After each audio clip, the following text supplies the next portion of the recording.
సఖీ కార్యక్రమానికి స్వాగతం.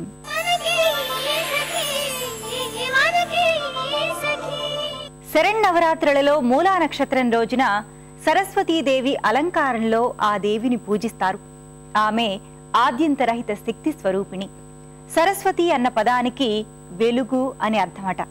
అంటే జ్ఞానం అనే వెలుగును మనపైన ప్రసరింపచేసి మనలోని అజ్ఞానాన్ని, అంధకారాన్ని తొలగించే దేవతన్నమాట సరస్వతీదేవి. అందుకే చదువుల తల్లిగా ఆమెను పూజిస్తాం. సరస్వతీదేవిని పూజిస్తూ మనకి అక్షరాభ్యాసం అందుకే చేయిస్తారు. అక్షరం అంటే నాశనం కానిది అని అర్థమట. ఐశ్వర్యాన్ని మనం కోల్పోవచ్చేమో గాని ఒకసారి అక్షరాన్ని, జ్ఞానాన్ని మనం నేర్చుకుంటే అది ఎన్నడూ మనని విడిచిపోదు. ఈ కార్యక్రమం తర్వాత మరికొన్ని విషయాలు మాట్లాడుకుందాం.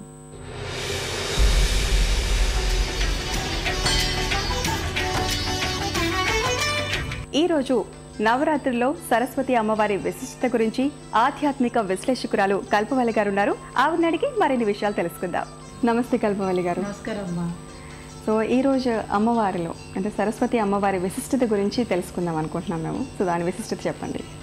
శ్రీ శారదా కళా శారదా కళామ తల్లి కళ్యాణి శ్రీ శారదా కళా శారదా స్వరమై దేవి మధురమై స్వరమై దేవి మధురమై కవితా సోనల కురిసే గదే శ్రీ శారదా కళా శారదా కళామ తల్లి కళ్యాణి శ్రీ శారదా కళా శారదా. మనం ఈ యొక్క సరస్వతీదేవి గురించి చెప్పుకునేటప్పుడు సరస్వతి అనగానే మనమందరం చదువుల తల్లి అని అనుకుంటాం. కానీ ఆవిడ జ్ఞానశక్తి. అందువల్లనే ఆవిడని మనం శారద అని కూడా అంటాము. తర్వాత ఆవిడ వాణి, తర్వాత వాగ్దేవి. ఆవిడ నాట్యాల కంటే 64 కళలకి కూడా ఆవిడే అధిదేవత.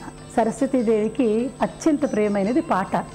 అందువల్ల మనం మొట్టమొదటిగా పాటతోటి మనం మొదలెట్టుకున్నాం. పాట ఆలాపించి తర్వాత పూజ మొదలు పెట్టుకుంటున్నాం. అయితే ఇవాళ మీరు అడిగిన దానిలో ఈ సరస్వతీదేవి యొక్క విశిష్టత ఏంటి అని అంటే, దేవీ నవరాత్రులలో నవరాత్రులు అనగానే 9 రాత్రులు అమ్మవారిని వివిధమైనటువంటి అలంకారాలు అంటే 9 రోజులు 9 అలంకారాలను చేసుకుంటాం. 9 అలంకారాలు చేసుకుని 9 రాత్రులు చేసుకోవడం ఒక సాంప్రదాయం. ఒకవేళ కనుక 9 రాత్రులు చేయలేని వాళ్ళు ఏం చేస్తారంటే త్రిరాత్ర వ్రతము అని చేస్తారు.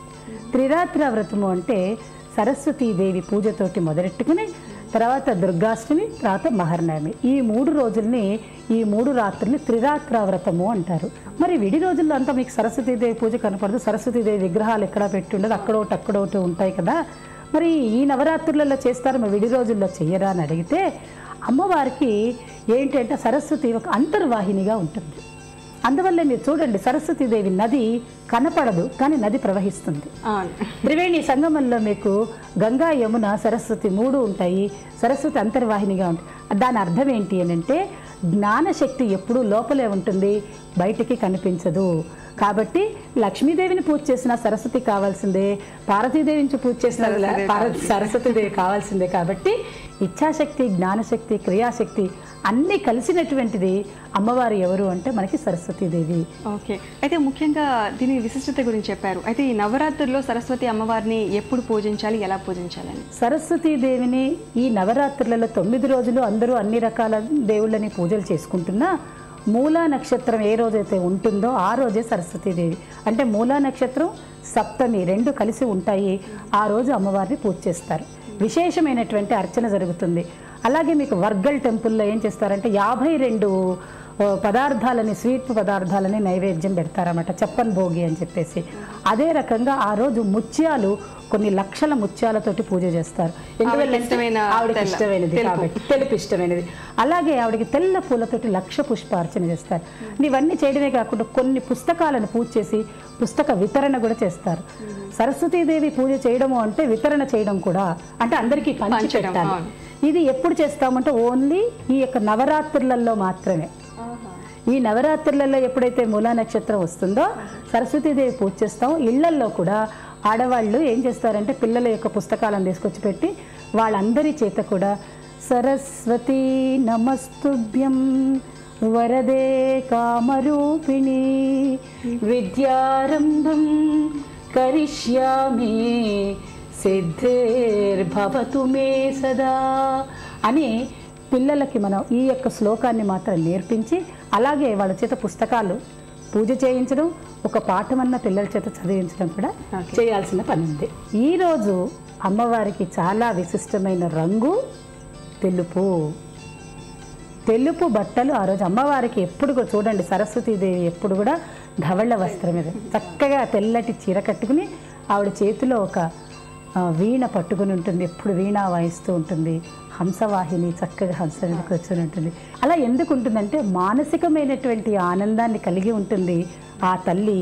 అందువల్ల మనల్ని కూడా అలాగే ఉండమంటుంది. అందువల్ల భగవంతుని మనం పూజ చేసేటప్పుడు ఏమంటామంటే శుభ్రంగా ఉండండి, అమ్మవారిని అలంకరణ చేసుకోండి. ఎందుకంటామంటే అక్కడ మనం చూడగలుగుతాం. మనం అలంకరణ ఎట్లా చేసుకుంటామో అమ్మవారిని కూడా అలాగే అలంకరణ చేసుకోవాలి. ఇంకా అమ్మవారికి మనం పెట్టవలసిన నైవేద్యం ఒకటి ఉంది. ఈరోజు చాలా విశిష్టమైన నైవేద్యం పెట్టాలి. ఏంటో తెలుసా ఆ విశిష్టమైన నైవేద్యం? తప్పనిసరిగా పెట్టవలసింది దద్దోజనం. దద్దోజనం తెల్ల రంగులోనే ఉంటుంది. తెల్ల రంగులో ఉంటుంది. దద్దోజనం ఎందుకు పెడతాం? పెరుగన్నం, అమ్మవారికి పెరుగన్నం చేసి పెట్టడం. ఆ పెరుగన్నం అమ్మవారికి లదాలన్నీ మళ్ళీ పచ్చిమిరపకాయలు వేసేయడం ఇవన్నీ వేయకూడదమ్మా. చక్కగా దద్దోజనం చేయాలి. దది ప్లస్ ఓజనం దద్దోజనం. ఈ దద్దోజనం ఎలా చేసుకుంటారు అని అంటే ఏదో అన్నం ఉంది గబగబా పెరుగన్నం కలిపేద్దాం కాదమ్మా. అన్నాన్ని శుభ్రంగా వండిన తర్వాత ఆ పాలని మనం 12 గంటలకి నైవేద్యం పెడతామంటే తెల్లారి పొద్దున 6 గంటలకు అన్నం వండి చల్లారాక ఆ అన్నంలోనే పాలు పోసి ఒక చుక్క పెరుగు వేసి తోడు పెట్టేసి దేవుడి దగ్గర అట్టి పెట్టేసుకుని పూజ అంతా అయిపోయేసరికి అది చక్కగా తోడుకుని ఉంటుంది. అలా తోడు పెట్టిన అన్నమే సరస్వతీదేవికి ఇష్టము. ఎవరికైతే మాటలు సరిగ్గా రావో ఈ యొక్క నైవేద్యం కనుక తీసుకెళ్ళి ఆ పిల్లలకి పెట్టినట్టయితే చక్కటి మాట వస్తుంది. కొంచెం మందమతిగా ఉండి పిల్లలు అయ్యో మా పిల్లలు సరిగ్గా చదువుకోవటం లేదండి అని అంటారే, అలాంటి వాళ్ళకు కూడా ఇది పెట్టాలి. ఈ యొక్క దద్దోజనంలో అంత విశిష్టత ఉంటుందన్నమాట.